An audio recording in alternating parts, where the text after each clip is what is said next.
স্বপ্ন যখন দৌড়ায় মাঠে, প্রশ্ন যখন উঠে আসে মনে, আর বাস্তবতা যখন আমাদের ভাবায়, তখনই আমাদের চারপাশের গল্পগুলো নতুন করে বলার সময় হয়।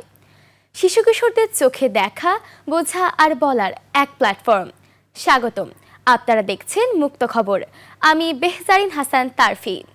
চলুন এক নজরে দেখে নিই আজকের শিরোনাম। নতুন করে স্পোর্টস, মাঠে স্বপ্নের দৌড়। দেশে বাড়ছে হাম রোগ, শিশুদের ঝুঁকি। ইন্দোনেশিয়া ডে কেয়ারে নির্যাতন, তীব্র প্রতিক্রিয়া। সুপার এল নিনো, বৈশ্বিক আবহাওয়া সতর্ক সংকেত। ঘরের টিকটিকি, উপকার নাকি ঝুঁকি? আর মা দিবসকে ঘিরে ভালোবাসার বিশেষ আয়োজন।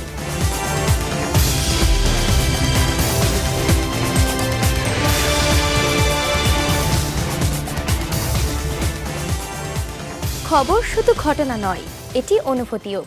চলুন শুরু করি মুক্ত খবর।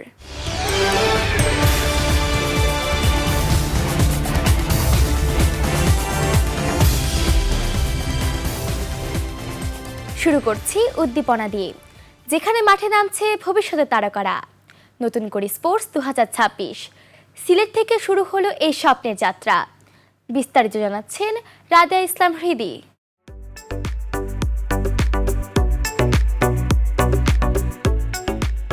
খেলাধুলার ছন্দে মুখর রাজধানী। শুরু হয়েছে নতুন কুড়ি স্পোর্টস 2026। জাতীয় ক্রীড়া পরিষদ মাঠে আয়োজিত এই প্রতিযোগিতার উদ্বোধন করেন প্রধানমন্ত্রী তারেক রহমান। তিনি বলেন, খেলাধুলা শুধু শরীর চর্চা নয়, এটি শৃঙ্খলা, আত্মবিশ্বাস আর নেতৃত্ব গড়ে তোলার অন্যতম মাধ্যম। ক্রীড়া হলো পেশা, পরিবার পাবে ভরসা। এই প্রতিশ্রুতি নিয়েই শুরু হয়েছে নতুন কুড়ি স্পোর্টস 2026।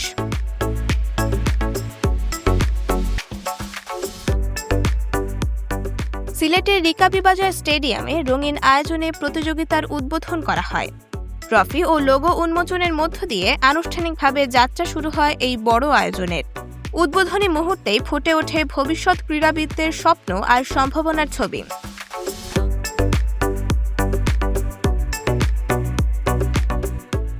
একই সময় দেশের বিভিন্ন জেলা থেকে ভার্চুয়ালি যুক্ত হয় হাজারো শিশু কিশোররা। মাঠ জুড়ে তাদের প্রাণ চাঞ্চল্য, উচ্ছ্বাস আর প্রতিযোগিতার উদ্দীপনা তৈরি করে এক ভিন্ন আবহ।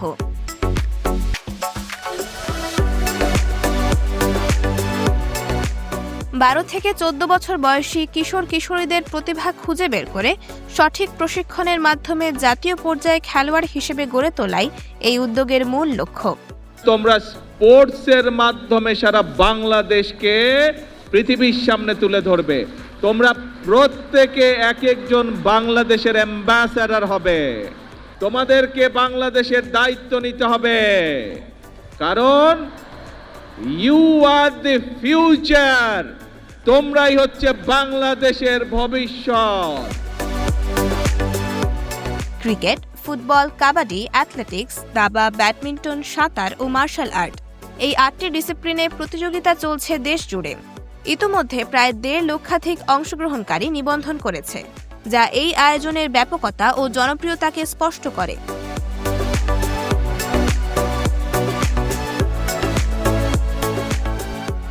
উপজেলা পর্যায়ের খেলা শেষ হয়ে এখন শুরু হচ্ছে আঞ্চলিক ও বিভাগীয় প্রতিযোগিতা।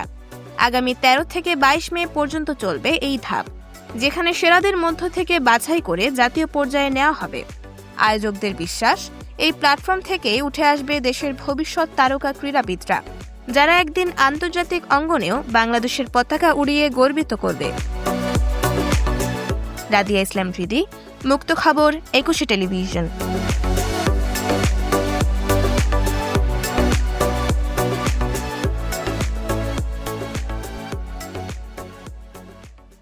এই উচ্ছ্বাসের মাঝেই একটি উদ্বেগজনক বাস্তবতা।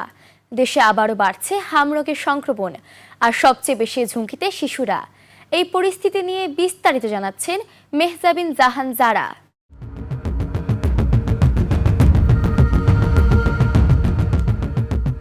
দেশজুড়ে নীরবে বাড়ছে হামরোগের প্রকোপ।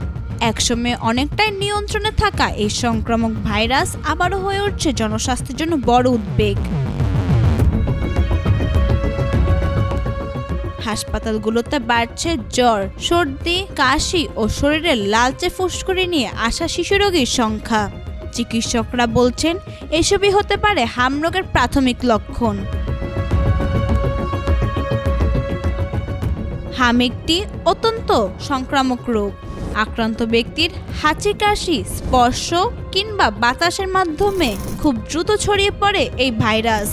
ফলে অল্প সময়ে আশপাশের অনেক শিশু আক্রান্ত হওয়ার ঝুঁকিতে থাকে। বিশেষজ্ঞদের মতে নির্ধারিত সময়ে টিকা না নেওয়া শিশুরা সবচেয়ে বেশি ঝুঁকিতে রয়েছে। শুধু শহর নয়, গ্রাম অঞ্চলেও বাড়ছে সংক্রমণের আশঙ্কা। চিকিৎসকরা জানাচ্ছেন উচ্চ জ্বর, চোখ লাল হয়ে যাওয়া, কাশি, নাক দিয়ে পানি পড়া এবং শরীরে লালচে দানা দেখা দিলে দ্রুত চিকিৎসকের পরামর্শ নিতে হবে। অবহেলা করলে নিউমোনিয়া, ডায়রিয়া এমনকি প্রাণহানির ঝুঁকিও তৈরি হতে পারে। স্বাস্থ্য বিশেষজ্ঞরা জোর দিচ্ছেন শতভাগ টিকাদান নিশ্চিত করার উপর। পাশাপাশি শিশুদের পরিচ্ছন্ন রাখা, পুষ্টিকর খাবার দেওয়া এবং আক্রান্ত ব্যক্তির সংস্পর্শ এড়িয়ে চলার পরামর্শ দিয়েছেন তারা। সচেতনতা, সময় মতো টিকাদান এবং দ্রুত চিকিৎসাই পারে হামরোগের বিস্তার রোধ করতে, এমনটাই মনে করছেন সংশ্লিষ্টরা। মেহেজা বিন জাহান জারা, মুক্ত খবর, 21 টেলিভিশন।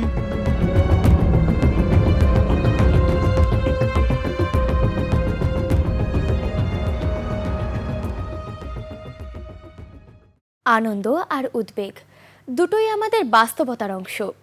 ছোট্ট একটি বিরতির পর ফিরে আসছি আন্তর্জাতিক অঙ্গন আর পরিবেশের গুরুত্বপূর্ণ গল্প নিয়ে। দেখতে থাকুন মুক্ত খবর।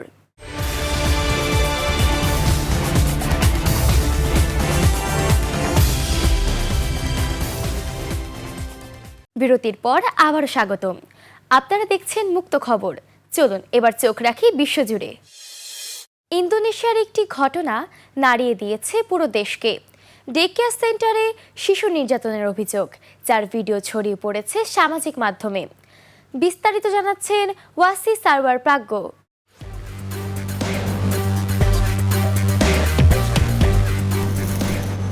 দক্ষিণ পূর্ব এশিয়ার দেশ ইন্দোনেশিয়ার ইয়োগিয়াকার্তা শহরে একটি ডে কেয়ার সেন্টারে শিশু নির্যাতনের অভিযোগে তীব্র আলোড়ন সৃষ্টি হয়েছে। সামাজিক যোগাযোগ মাধ্যমে ছড়িয়ে পড়া ভিডিওতে দেখা যায় ছোট ছোট শিশু হাত পা বাঁধা অবস্থায় মেঝেতে পড়ে আছে। কেউ কান্নায় ভেঙে পড়ছে, কেউ নিস্তেজভাবে পড়ে রয়েছে।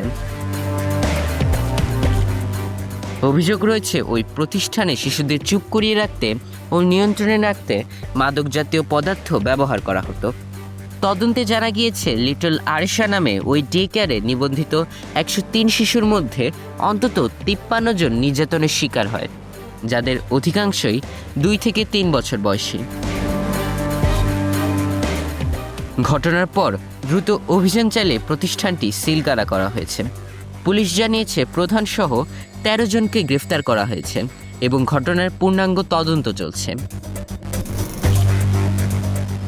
এই ঘটনায় দেশ জুড়ে ক্ষোভ ছড়িয়ে পড়ছে। সামাজিক যোগাযোগ মাধ্যমে মানুষ ন্যায় বিচারের দাবি জানাচ্ছে। ওয়াসি সারওয়ার প্রাজ্ঞ, মুক্ত খবর, 21 টেলিভিশন।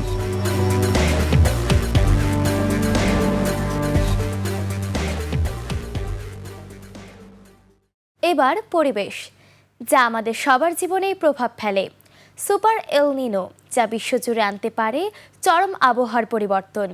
এই বৈশ্বিক সংকেত নিয়ে বিস্তারিত জানাচ্ছেন তাবাসসুম মালিহা মোহনা।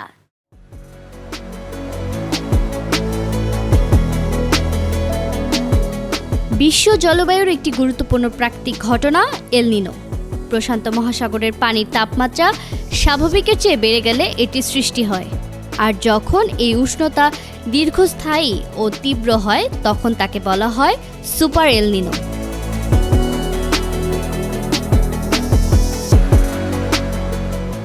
এই সময় সমুদ্রের তাপমাত্রা বেড়ে গিয়ে বায়ুমণ্ডলের স্বাভাবিক প্রবাহে পরিবর্তন আনে।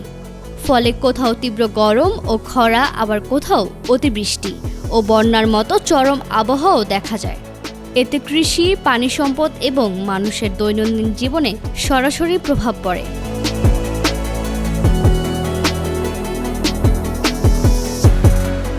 সুপার এল নিনোর লক্ষণের মধ্যে রয়েছে দীর্ঘস্থায়ী তাপমাত্রা বৃদ্ধি, অনিয়মিত বৃষ্টিপাত, ঘূর্ণিঝড়ের আচরণের পরিবর্তন এবং পানির স্তরের ওঠানামা। যদিও এটি কয়েক বছর পর পর দেখা যায়, তবে সুপার পর্যায় তুলনামূলক বিরল এবং বেশি ঝুঁকিপূর্ণ।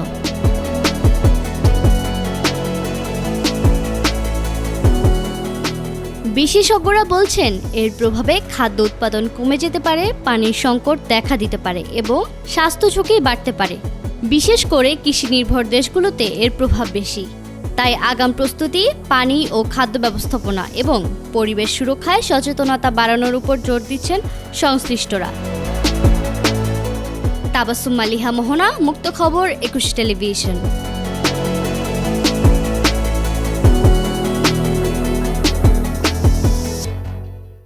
প্রকৃতি আমাদের সতর্ক করছে, আর আমাদেরও সচেতন হওয়া জরুরি। আরও একটি ছোট্ট বিরতির পর ফিরে আসছি কিছু ভিন্ন ধর্মী আর হৃদয় ছোঁয়া গল্প নিয়ে। স্টে উইথ মুক্ত খবর।